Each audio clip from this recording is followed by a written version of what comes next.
Hello everyone, I'm Fei from ICT, Chinese Academy of Sciences.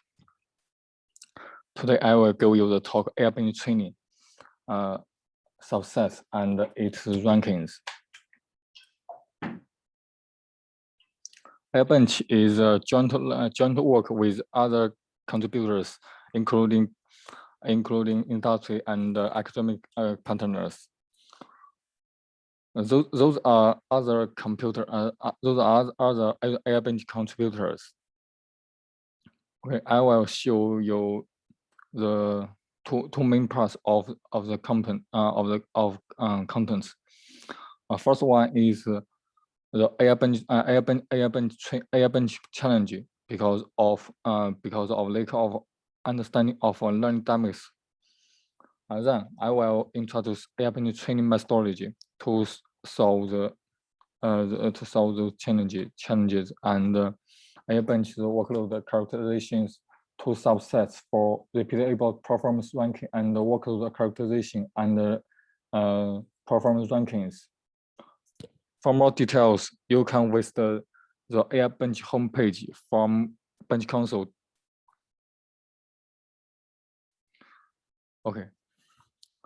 Because learning dynamics are not understood, we have five AIBench training challenges. Because deep learning is a high-dimension long-count optimization program.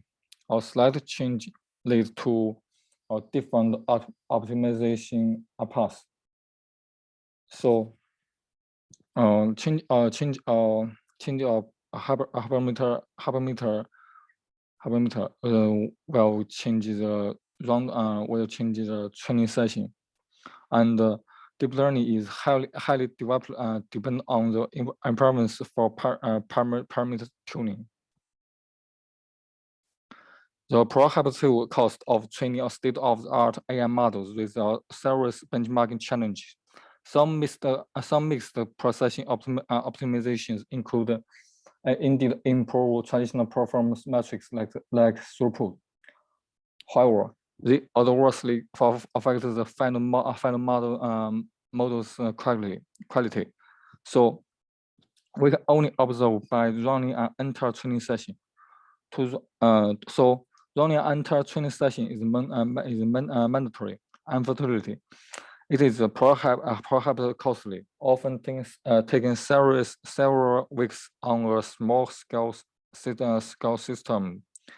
Furthermore, the architectural community heavily relies upon simulations with slowdowns, whether from 10 times to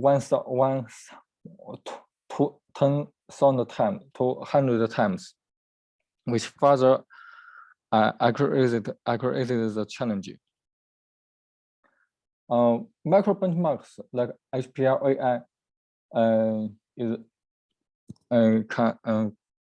cannot model the learning dynamics of deep learning, so it is not suitable for compare the performance ranking running AI workloads. There are conflicting benchmarking requirements in different stages. On the one hand, earlier stage evaluation of new architecture or system need affordable AI benchmarks to reduce cost. Meanwhile, affordable benchmarks are also necessary to provide valuable performance implications. On the other hand, later stage evaluations or purchase off-the-shelf systems lead detailed evaluations using comprehensive benchmarks to avoid benchmarking. The benchmark's shelf life is short, as the state-of-art models evolve very fast. However, it often takes more than 1 year to work through benchmark design, implementation, communication, adoption, and wide-scale testing. or synthetic benchmark like Paradigm seems useful as it can traverse more neural networks. Unfortunately, it cannot model learning dynamics.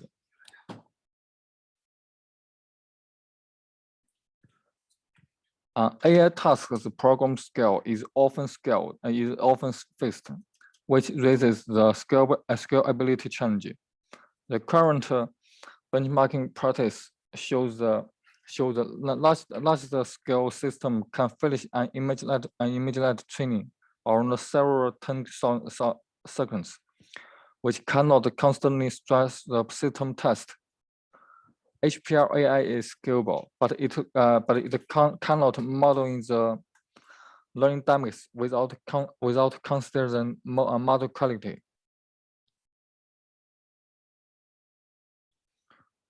The benchmark mandates being repeatable, while deep learning's nature is stochastic, allowing different but equally widely solutions.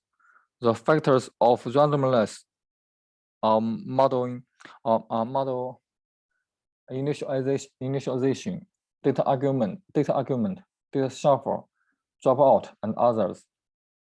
AIBench training workloads have different run-to-run variations. You can see in the right picture.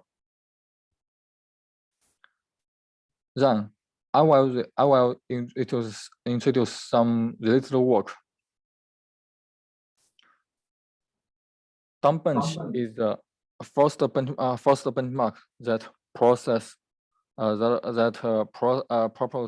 time to accuracy as a main metric, which require training a model to state-of-the-art accuracy. But it only has two workloads: image light and question and answer. AIBench is the first benchmark that notices the necessity of modeling the critical paths of a real-world application scenario. And it is a comprehensive AI benchmark project. MLPerf is a systematic AI benchmarking project that includes 7 benchmarks for training and 5 benchmarks for inference. MLPerf offers the most large-scale testing, but it fails to present a benchmarking methodology to justify the choices for an updated AI model, AI tasks, models, and datasets. Besides, they fail to consider the conflicting requirements, short shelf life, scalability challenges. Paradigm is the first synthetic AI benchmark. The HPR AI is a micro benchmark that uses mixed processing RU decomposition to achieve upper bound flops performance. It is scalable, but RU decomposition is not relevant to most of the AI workloads. Both Paradigm and HPR AI cannot model the learning dynamics. Last, I will introduce AIBench training.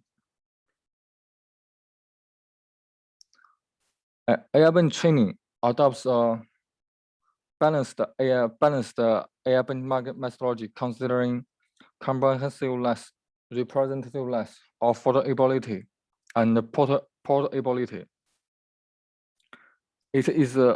Method is as follows: perform a detailed survey of the critical domain, internet service, including search engines, social networks, and e-commerce. And it includes as most representative benchmarks as possible, like aspect CPU and APR.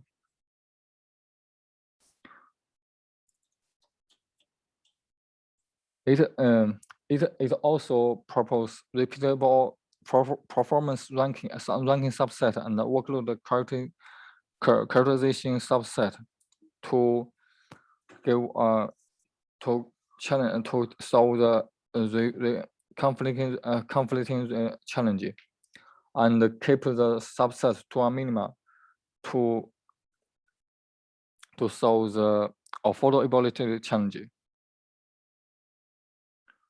And it considers the 4 benchmarks, their subsets, and the macro benchmarks as indispensable.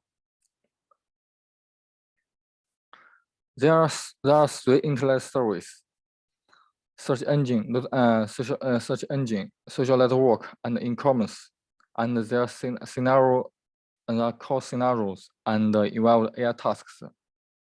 For example, in search engine, its core scenario include content-based image retrieval, advertising and recommendation, map search and translation, data annotation and captioning, search result ranking, image resolution enhancement, data storage space and transfer optimizations.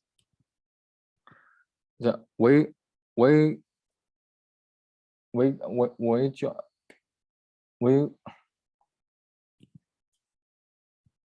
select 19 represent AI tasks with 17 industry partners, and those are 19 training workloads and their models, their sets, and target quality.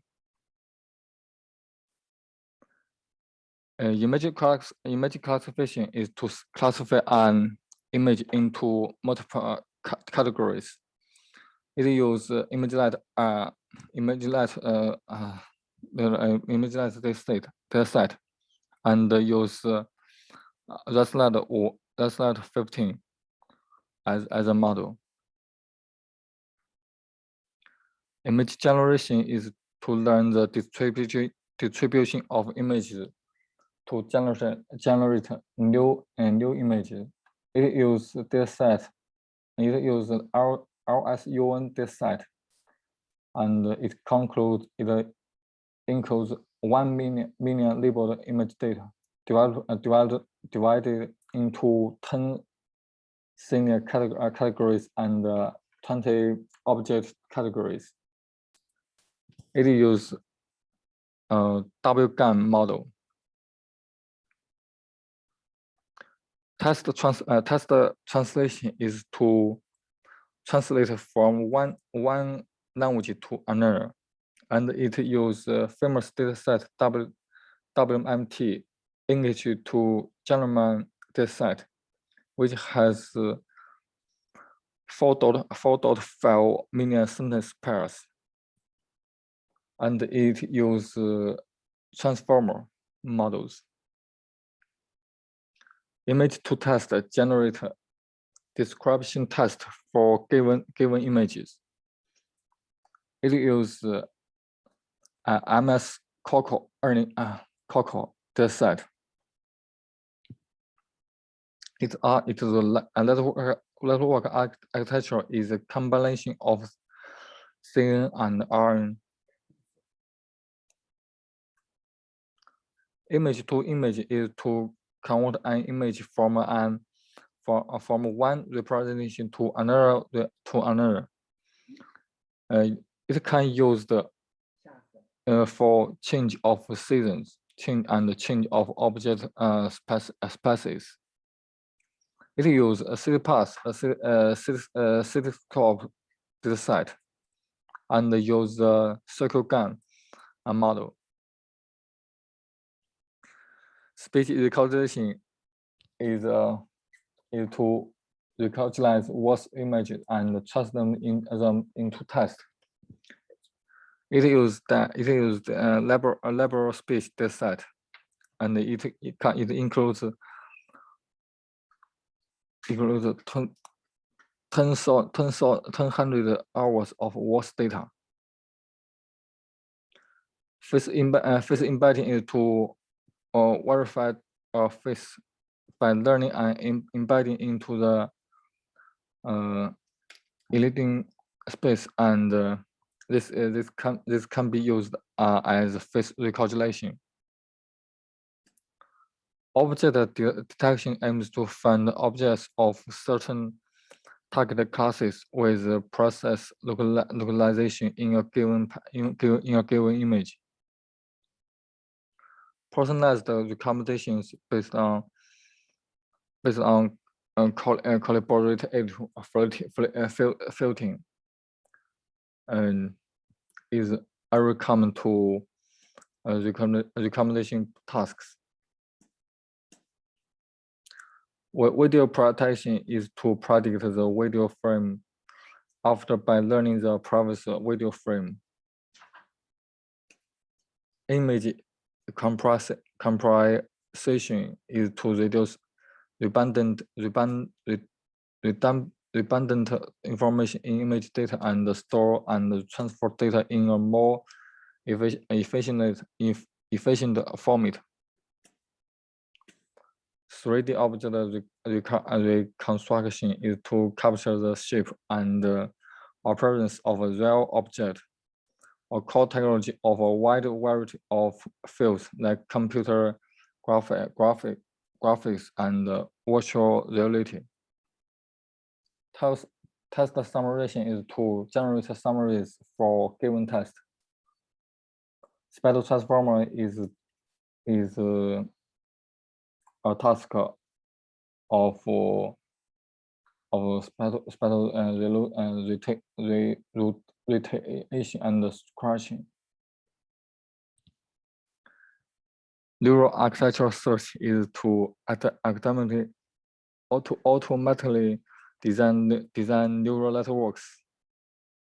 Advertising is to display the most relevant ads to customers. Natural language processing is to train a language model which we use for many tasks like translation and question answer. Next, I will detail the workload characterization of AIBench training. AIBench training workloads are representativeness and comprehensiveness in many aspects, including algorithm and behavior, system behavior, and microarchitectural behavior. For example, in algorithm behavior, it includes model architectures, parameters, optimizers, and loss functions. In system behavior, it includes evaluation time cost, variation, conjugate rate, and number of hot functions. In microarchitectural behavior, it includes computation pattern, memory access pattern, and I/O pattern. AIBench training workloads also cover many different networks like CNN, ResLite, and RSTM, and others. It also contains workloads for different data types, include text, image, audio, video, and 3D data. For example, for text processing, text-to-text, text summarization, learning to rank, recommendation, neural architectural search, advertising, and NLP are all text processing tasks. Among the architectural independent metrics, AIBench training covers more ranges than MLPerf training in flops, parameter sets, and conjugate rate. In this picture, we can see that MLPerf training is centralized in a small space, and AIBench training is more has more range than MLPerf. It has low flops and high flops. Small small with models and bigger models. Among the architectural dependent metrics, including computation pattern and the memory X pattern, AIBench training is more diverse than MLPerf training. For example, in this picture, the macro-dependent metrics include actual occupancy or occupancy, IPC, and global load store and load efficiency and global store efficiency and the DRAM utilization. MLPerf training workloads has similar workload characterizations, and MLPerf and AIBench training has diverse workload characterization. AIBench training and MLPerf training are concurrent work. AIBench training has more diverse workload characterizations. For example, AIBench training has 19 tasks and models, and MLPerf training only has 6 tasks and 8 models. AIBench training includes text, image, 3D, audio, and video data, but MLPerf training only includes text and image data. Among the AIBench training workloads, there are different workload characterizations, and all of the workloads are different. For example, this is a runtime breakdown of the AIBench workloads. They all have different occupancy of basic operators like data arrange, convolution, GMM, ReLU, element-wise operation, batch norm, polling, and memory copy, and softmax. AIBench training also covers more hotspot functions than MLPerf training, which is more suitable for simulator research. For example, AIBench training has more than 60 hotspot functions but MLPerf only has about 50 hotspot functions. Then I will describe the subsets for repeatable performance ranking and the workload characterization. We have the following requirements for selecting the repeatable performance ranking subset, reflecting diverse model complexity, computational cost, and conversion rate. And workloads must have low run-to-run variation, and also must have widely accepted evaluation metrics. For example, GAN-based models is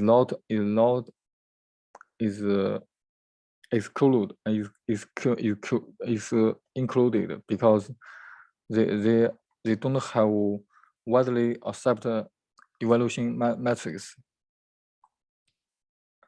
For the workload characterization subset, we select the minimal workloads with the most representative system or metric architectural characteristics.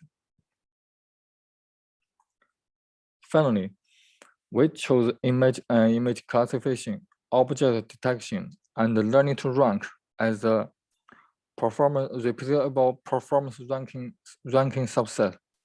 We use k-means to cluster all the workloads from AIBench Training, including the metrics, including the microarchitectural dependent metrics like occupancy, IPC, the global load store, and DRAM utilization, and find that they are clustered into 3 different clusters.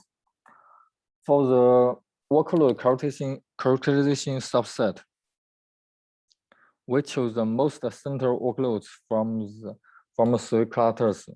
They are Spatial Transformer, image to test, and speech to test.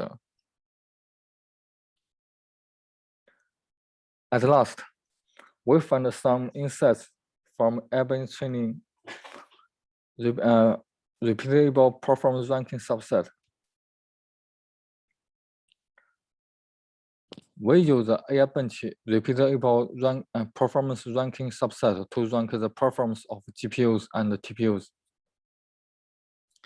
We have concluded the experiment on many GPUs, include RTX Titan, RTX Titan XP, and Titan P100 and P40.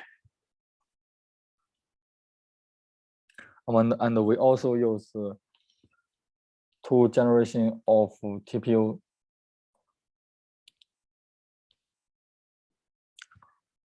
This figure is ranking results. We can find that in the image classification result, TPU has the most fastest performance, but it lacks the generality because they do not support other models like fast RCN and learning to rank,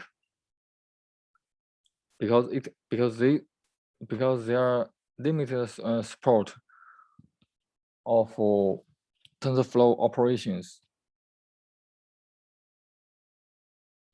PyTorch is poorly optimized for TPUs because it cannot load data directly from Google Cloud Storage onto a TPU as the TensorFlow does, and the data loading is a bottleneck for the image classification task. At last, I summarize this presentation. First, I introduce 5 AI benchmarking challenges: prohibitive cost, conflicting requirements, social life, scalability, and repeatability. Then, I details the AIBench training methodology, workload characterization, 2 subsets for repeatable performance ranking and the workload characterization, and the insights from rankings. Thank you for listening.